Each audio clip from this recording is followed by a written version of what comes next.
لیکن ایک دن ہمارے آقا محمد رسول اللہ صلی اللہ علیہ وسلم نے بھرے مجمع میں ہمارے نبی نے ارشاد فرمایا لا نبی بعدی، میرے بعد کوئی نبی آنے والا نہیں۔ پھر ہمارے نبی نے فرمایا لو کان بعدی نبی لکان عمر، ہمارے نبی نے فرمایا اللہ کی قسم میرے بعد کوئی نبی آنے والا نہیں، لیکن اگر اللہ کسی کو نبی بناتے تو میرے عمر کو نبی بناتے۔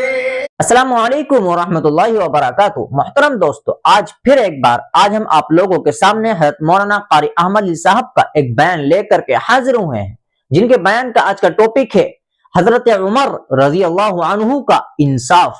حضرت نے اس بیان کے اندر بہت ہی جامع نصیحتوں سے نوازا ہے، تو آپ لوگوں سے گزارش ہے کہ حضرت قاری صاحب کے اس بیان کو پورا سماعت فرمائیں۔ آپ سب نے ایک بہت بڑے صحابی کا نام سنا ہوگا، بولو یقیناً سنا ہوگا، حضرت عمر رضی اللہ تعالیٰ۔ بولو سنا نہیں سنا؟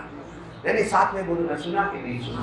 پاور والے تھے نا، ہمت والے تھے نا، ایمان مضبوط تھا نا، اتنا مضبوط ایمان۔ بولو کون؟ حضرت عمر رضی اللہ تعالیٰ عنہ کہ ہمارا یقین ہے ہمارے نبی کے بعد بولو کوئی نبی نہیں، بولو نا کوئی نبی آنے والا اور ہمیں ضرورت بھی کوئی نبی آنے والا نہیں۔ ما کان محمد ابا احد من رجالکم ولکن رسول اللہ وخاتم النبیین۔ ہمارے نبی کے بعد بولو کوئی نبی آنے والا، بلند آواز سے بولو نا، کوئی پیغمبر آنے والا، کوئی رسول آنے والا، کوئی پروفٹ آنے والا، ہمارے نبی کے بعد کوئی نبی نہیں آنے والا۔ لیکن ایک دن ہمارے آقا محمد رسول اللہ صلی اللہ علیہ وسلم نے بھرے مجمع میں ہمارے نبی نے ارشاد فرمایا لا نبی بعدی، میرے بعد کوئی نبی آنے والا نہیں۔ پھر ہمارے نبی نے فرمایا لو کان بعدی نبی لکان عمر، ہمارے نبی نے فرمایا اللہ کی قسم میرے بعد کوئی نبی آنے والا نہیں، لیکن اگر اللہ کسی کو نبی بناتے تو میرے عمر کو نبی بناتے۔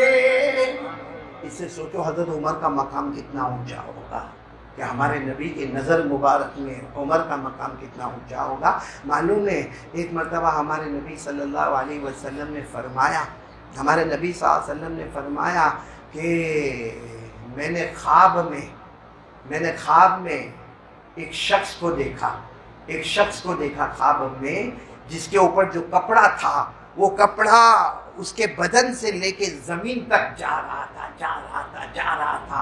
تو سارے صحابہ نے پوچھا وہ کون تھے؟ ہمارے نبی نے فرمایا مجھے بتایا گیا وہ عمر تھے۔ وہ کون تھے؟ وہ تو ان کا کپڑا اتنا زیادہ کیا تھا؟ تو ہمارے نبی صاحب نے فرمایا وہ کپڑا نہیں تھا، وہ میرے عمر کا علم اور نالج تھا جو اللہ نے سر سے لے کر پاؤں تک ان کے اندر عطا فرما دیا ہے۔ اتنے بڑے بولو کون؟ حضرت عمر رضی اللہ تعالیٰ۔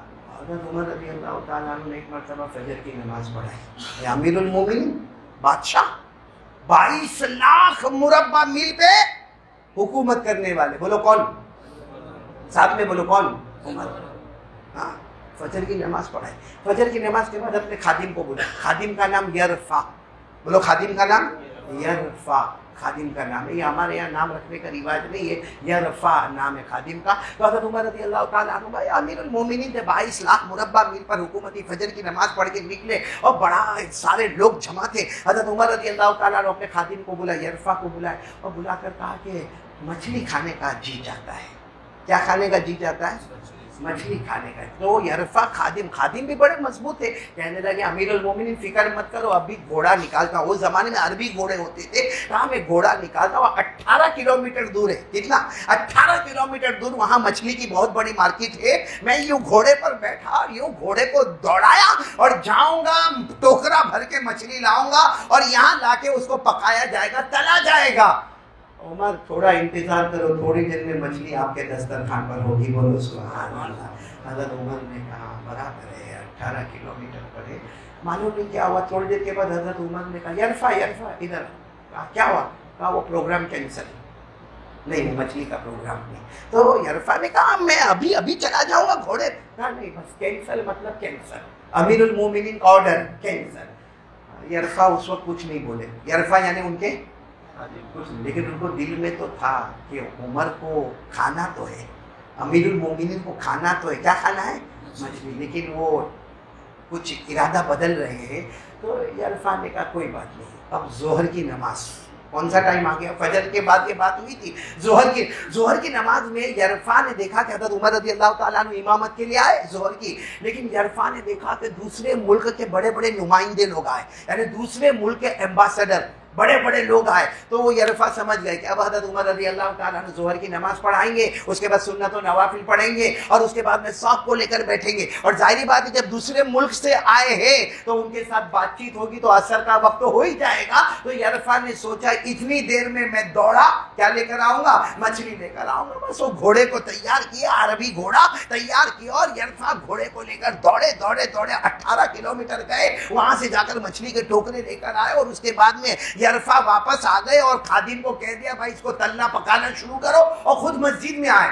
मस्जिद में आए तो यरफा खुश हो गए, हजरत उमर अभी भी मीटिंग कर रहे हैं, बोलो हजरत उमर अभी भी मीटिंग चलती रही। असर का वक्त हो गया, हजरत उमर रज़ी अल्लाह ताला अन्हु ने असर की नमाज पढ़ाई, असर की नमाज के बाद सबसे मुसाफा हो गया, चलो सब अपने अपने घर जाओ। हजरत उमर जब बाहर आए तो यरफा ने कहा अमीरुल मोमिनीन थोड़ी देर तशरीफ रखो, मछली आ रही है।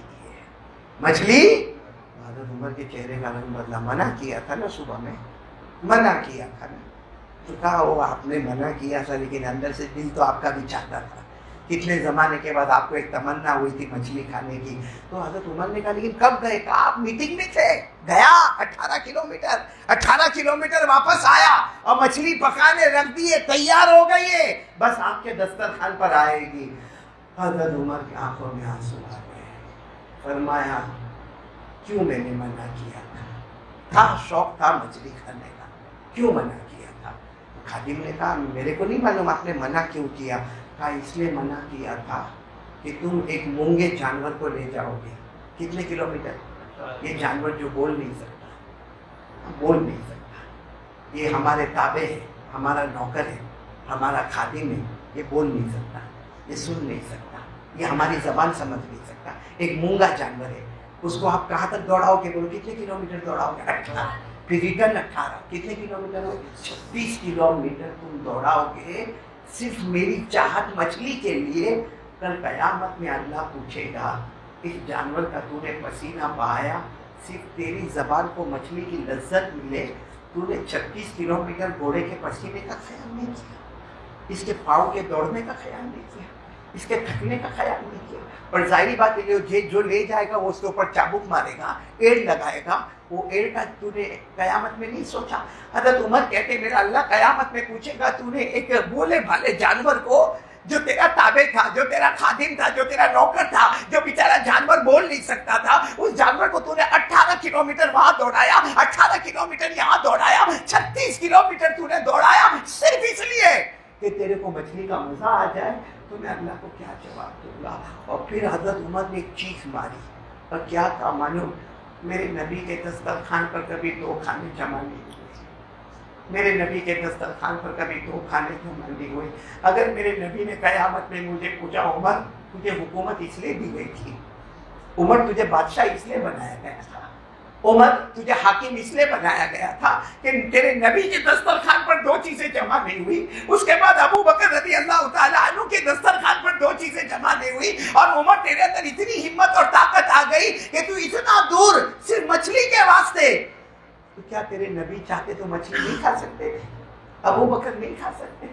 और क्या तेरी सारी रियाया वालों ने मछली खाई कि तू आराम से मछली खाएगा?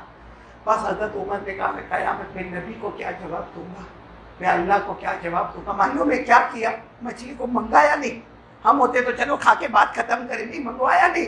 कहा यरफा मैं भी 2 रकात अल्लाह के सामने तौबा की पढ़ूंगा, तू भी 2 रकात सलातुत तौबा पढ़ लेना और ये मछली ले ले, हमारे मदीने के जितने गरीब मिस्कीन यतीम बेवा लाचार सबको दे दे, और आइंदा से याद रखना उमर की कोई मर्जी नहीं होगी, जो मर्जी होगी मुस्तफा की मर्जी होगी। इसको कहते हैं अल्लाह पर भरोसा नहीं, अल्लाह पर जो हमारे। मुहतरम दोस्तों, उम्मीद की जाती है कि हज़रत कारी साहब का ये बयान आप लोगों को पसंद आया होगा। इसी तरह के बयान सुनने के लिए इस वीडियो को लाइक करके चैनल को सब्सक्राइब करें।